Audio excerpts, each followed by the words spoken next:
तो देखो, film industry चलती है फेवर्स के ऊपर। जैसे आयुष शर्मा के लिए सलमान खान ने फेवर करा था, इमरान खान के लिए आमिर खान ने फेवर करा था, और राजपाल यादव के लिए, खैर उनके लिए तो कोई भी फेवर नहीं करता है, उनको तिहाड़ जेल ही जाना पड़ता है। और ये चीज बहुत समय से चलती हुई आ रही है। जैसे अभिषेक बच्चन के लिए उनके पिताजी ने ही फेवर करा था, जहां उन्होंने अभिषेक की शादी ऐश्वर्या राय से करवाई थी, और उसके बाद अभिषेक बच्चन फेमस हो गए थे। वो देखो, मिस वर्ल्ड का पति जा रहा है। और कुछ ऐसा ही फेवर किया था राकेश रोशन ने, जो कि 1970 से हिंदी फिल्म इंडस्ट्री में एक्टर, राइटर, प्रोड्यूसर, डायरेक्टर के रूप में काम कर रहे थे, जहां अपने बेटे का करियर सेट करने के लिए उन्होंने ऋतिक रोशन को लॉन्च किया था बॉलीवुड में एक रोमांटिक एक्शन फिल्म में कहो ना प्यार है। और उसके बाद क्रिश ट्रिलॉजी के थ्रू उन्होंने ऋतिक को एक सुपरस्टार बना दिया। और देखते ही देखते पूरे इंडिया में क्रिश सिर्फ फेमस ही नहीं हुआ, बल्कि लोगों के साथ इमोशनली अटैच भी हो गया। कैसे? तो आज मैं इसी के बारे में बात करने वाला हूँ कि आखिर क्रिश फ्रेंचाइज ने ऐसा क्या सही किया जो बाकी सुपर हीरो फ्रेंचाइज इंडिया में नहीं कर पाई, जिसकी वजह से आज भी ऑडियंस क्रिश 4 की डिमांड कर रही है। तो शुरू किया जाए। तो 2003 की कोई मिल गया एक छोटी सी चिंगारी थी जिसने क्रिश की आग लगा दी थी। अब क्रिश ट्रिलॉजी जो बनी थी वो आज के टाइम पर बहुत ज्यादा कलेक्शन करने वाली फ्रेंचाइज तो नहीं है, पर लोगों को पसंद बहुत है। अब कोई मिल गया इंस्पायर्ड है ईटी द एक्स्ट्रा टेरेस्ट्रियल से। मैं इंस्पायर्ड इसलिए बोल रहा हूँ क्योंकि ये फिल्म ना तो आती है सुपर हीरो जॉनरा में और ना ही आती है साईफाई जॉनरा में। ये एक रोमांटिक फिल्म है, बावजूद इसके कि इसको प्रेजेंट करा जाता है एज साईफाई एक्शन फिल्म। और मैं ऐसा इसलिए बोल रहा हूँ क्योंकि जब तुम ये फिल्म देखोगे तो इसका हर एक फ्रेम ओवर एक्सपोज्ड है, कैरेक्टर्स चीजी हैं, स्टीरियोटिपिकल हैं और ओवर द टॉप एक्टिंग करते हैं। मैं मानता हूँ कि इसमें बहुत ही स्ट्रॉन्ग साइंस फिक्शन के एलिमेंट्स हैं, पर फिर भी ये फिल्म तब भी दिलवाले दुल्हनिया ले जाएंगे से ज्यादा मैच करती है as compare to ET the extra terrestrial से। जैसे जादू और राज ये दोनों ही एक आउटसाइडर्स होते हैं जो किसी एक ऐसे कैरेक्टर की जिंदगी में आते हैं जिनकी वो जिंदगी बदल देते हैं। रोहित और राज दोनों ही सोसाइटी से लड़ते हैं और आखिर में रोहित और राज दोनों को ही सोसाइटी एक्सेप्ट भी कर लेती है। इवन जो सॉन्ग है कोई मिल गया, ये रोहित और निशा के बीच में गाया जाता है, ना कि जादू और रोहित के बीच में। अगर सिंपल शब्द में मैं बोलूं तो इन्होंने साईफाई के पैकेट के अंदर ओल्ड स्कूल बॉलीवुड मसाला रोमांस फिल्म बना कर दी थी। लेकिन कोई मिल गया की जो स्टोरी है वो शुरू साइंस फिक्शन सेटअप से ही होती है, जहां पर हम एक स्ट्रगलिंग एस्ट्रोनॉमर को देखते हैं जो कि राकेश रोशन ही प्ले कर रहे हैं। वो एलियंस से बातचीत करने की कोशिश कर रहे हैं, जैसे कि धरती पर इंसान बचे नहीं है बात करने के लिए, तो वो एलियंस को सिग्नल भेज रहे हैं। जहां बीवी प्रेग्नेंट हुई नहीं वहीं पति क्रिएटिव हो जाता है। बाकी हर चीज में मन लग रहा है इसका, लेकिन उनके सीनियर्स उनकी बात मानते नहीं है। बेसिकली वो भी बुली करे जाते हैं, लाइक फादर लाइक सन। और फिर उसी रात एलियन की साइटिंग का पीछा करते करते उनकी गाड़ी का एक्सीडेंट हो जाता है, जिसमें कि उनकी मौत हो जाती है और जो उनकी वाइफ होती है रेखा, वो काफी ज्यादा इंजर्ड हो जाती है। इंटरेस्टिंग बात यह है कि रेखा प्रेग्नेंट थी और जब उनका बेटा पैदा होता है तो एक्सीडेंट की वजह से उसकी मेंटल ग्रोथ इफेक्ट हो जाती है। मतलब कि वो फिजिकली तो बड़ा हो जाता है, लेकिन उसका दिमाग जो है वो 7 साल के बच्चे जितना ही रहता है। और उसको प्यार हो जाता है एक 25 साल की लड़की से।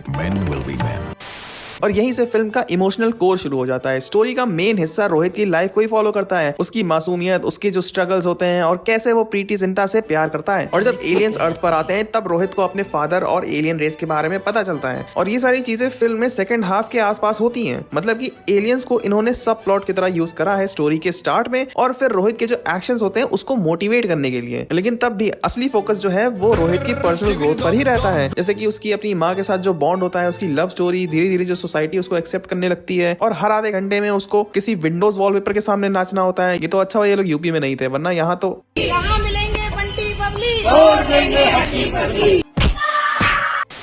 और अगर तुम इसको एक अलग पर्सपेक्टिव से देखो तो तुम्हें ये फिल्म बताती है कि कैसे हमारी सोसाइटी मेंटली अनस्टेबल लोगों को ट्रीट करती है। अब जो ऋतिक ने मेंटली डिसेबल्ड कैरेक्टर का पोर्ट्रेल करा था, वो देखो आज के समय में अगर करा होता ना तो इस पे केस हो जाता और कोई मेंटली अनस्टेबल इंसान ही कर देता, लेकिन उस टाइम पे किया था और ये काफी स्वीट और इमोशनल लगता है, इस वजह से ये काम कर गया। और आई थिंक ऋतिक रोशन के जो पापा हैं यानी कि राकेश रोशन, उनको अच्छे से बात पता थी कि अगर वो एक साइंस फिक्शन फिल्म बनाएंगे तो वो नहीं चलने वाली, इंडिया में तो बहुत ही मुश्किल है। इसीलिए उन्होंने साइंस फिक्शन को एक सब प्लॉट की तरह रखा और मेन जो ड्रामा था वो वही इंडियन बॉलीवुड फिल्म वाला रखा। इसीलिए हम आज भी रोहित को ज्यादा पसंद करते हैं। तो देखो, किसी ने भी नहीं सोचा था कि इस फिल्म का सीक्वल आएगा, पर आ गया क्रिश। और क्रिश वही करता है जो हॉलीवुड में द डार्क नाइट ने अपनी ट्रिलॉजी बैटमैन के साथ किया था, विच मींस कि ये अपनी पूरी ट्रिलॉजी को डिफाइन करता है। क्रिश ने पूरी सीरीज का टोन और आइडेंटिटी सेट कर दी थी और इसी फिल्म की वजह से पूरी फ्रेंचाइज को क्रिश ट्रिलॉजी बोला जाता है। अब ऑनेस्टली ये सीरीज की बेस्ट फिल्म है और अपनी पहली फिल्म की तरह ही ये भी जॉनरा को ब्लेंड करती है, लेकिन बहुत ही स्मूथली, एकदम मक्खन की तरह। फिल्म के बीच में काफी टाइम गैप दिखाया हुआ है जहां पे प्रीति जिंटा का जो कैरेक्टर है वो रोहित मेहरा को दूध और बॉर्नविटा देकर परेशान हो जाता है, तो वो लॉस एंजलिस शिफ्ट हो गई और ये पार्ट 2 था तो उसमें 2 ऋतिक रोशन डालने पड़े। और इस मूवी की शुरुआत में हमें एक बहुत ही क्लोजअप शॉट्स दिखाए गए हैं घोड़े के।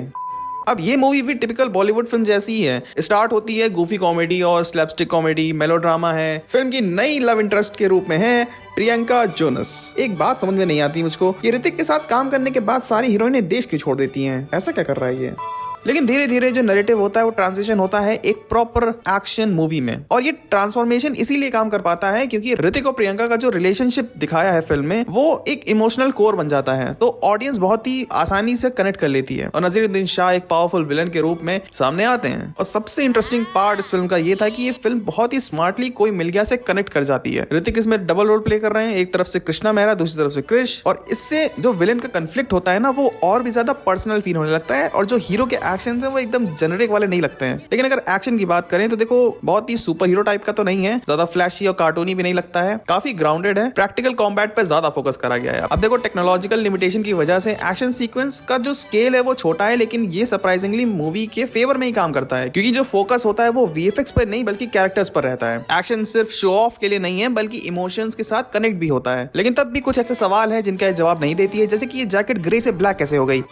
अब इसके बाद आता है फ्रेंचाइज का तीसरा पार्ट जो कि सबसे वीक है, और इसका रीजन रहा कि क्रिश 3 पूरी तरह से अपोजिट डायरेक्शन में चली जाती है, जिसको कि गॉड, अल्लाह और भगवान तीनों ही मिलकर नहीं बचा पाए। ये पूरी तरह से एक सुपर हीरो फिल्म बनने की कोशिश करती है अलग अलग मूवीज से ढापकर, जैसे एक्समैन, सुपरमैन, स्पाइडरमैन, और यही प्रॉब्लम थी इस फिल्म की। हॉलीवुड को कॉपी करने की ज्यादा कोशिश करती है और ये उसकी सबसे बड़ी वीकनेस बन गई। अब इस फैक्टर की वजह से जो इस फ्रेंचाइज को इंडियनाइज करा गया था ना उसका फ्लेवर कम हो जाता है। अब ये फिल्म है 2.5 घंटे की जो कि एकदम भरी हुई है अलग अलग फिल्म से कॉपीड सीन से, जिसमें से तुमको ज्यादा कुछ याद रहेगा नहीं। मूवी में विलन के रूप में हमें विवेक ओबरॉय दिखाए जाते हैं, लेकिन उनसे भी ज्यादा खतरनाक है कंगना रनौत, क्योंकि वो फिल्म में भी विलन थी और फिल्म के बाहर भी विलन थी। जहां क्रिश 2006 वाले में प्रैक्टिकल इफेक्ट्स का यूज करा गया था, यहाँ पर ओवर यूज करा गया है ब्लू स्क्रीन का, हैवी सीजीआई का और डिजिटल इफेक्ट्स का, तो काफी ज्यादा आर्टिफिशियल सा फील होता है। ऑब्वियस सी बात है कि तीसरा पार्ट था तो इनको स्केल बढ़ाना था, लेकिन वो कहीं ना कहीं काफी फेक सा लगता है। और जितने भी विलन हैं सबके कॉस्ट्यूम बहुत ही ज्यादा फनी है, स्पेशली काल का कॉस्ट्यूम। कहीं मैंने पढ़ा था कि बहुत ही महंगा सूट बना है, भाई ये कबाड़ी वाला लग रहा है।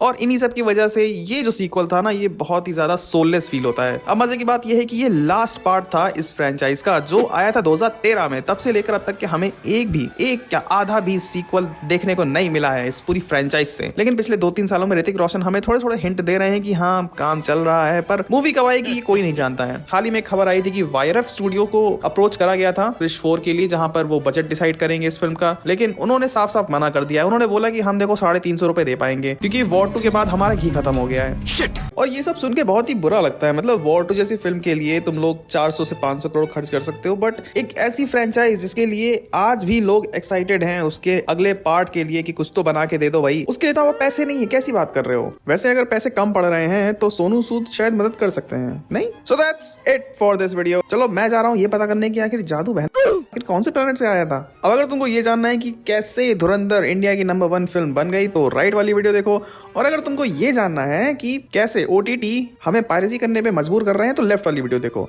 अब मैं तुमसे मिलूंगा किसी और वीडियो में, तब तक के लिए बाय।